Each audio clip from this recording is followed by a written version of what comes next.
Therefore remember me, I will remember you, and be thankful to me and do not ungrateful to me.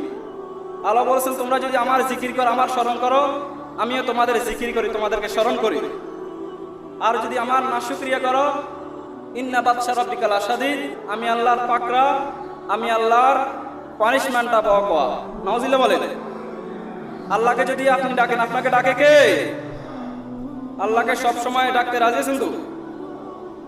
সহিহ বুখারী বর্ণনায় আল্লাহ তাআলা বলেন হাদিসে কুদসিতে, fine যাকারানি ফি নাফসি যাকারতু ফি নাফসি, আমার কোন বান্দা যখন আমাকে একা একই ডাকে, একা একই স্মরণ করে, আমি আমার বান্দাটাকে একা একই ডাকি, একা একই স্মরণ করি। সুবহানাল্লাহ। এরপর আমার কোন বান্দা যখন আমাকে হাজার হাজার মানুষের সমগ্রে স্মরণ করে, আমি ফেরেশতাদের এর থেকে বেশি ফেরেশতা নিয়ে আমি স্মরণ করি। সুবহানাল্লাহ। এরপর আমার কোন বান্দা যখন আমার দিকে এক বিগত আসে, আমি আমার বান্দার দিকে 2 বিগত যাই। আমার বান্দা যখন আমার দিকে 1 হাত আসে, আমি আমার বান্দার দিকে 2 হাত যাই। আমার বান্দা যখন আমার দিকে হেঁটে হেঁটে আসে, আমি আমার বান্দার দিকে দৌড়ে দৌড়ে যাই। সুবহানাল্লাহ। এজন্য আল্লাহকে ডাকলে আল্লাহ তাআলা খুশি হয়। সুবহানাল্লাহ।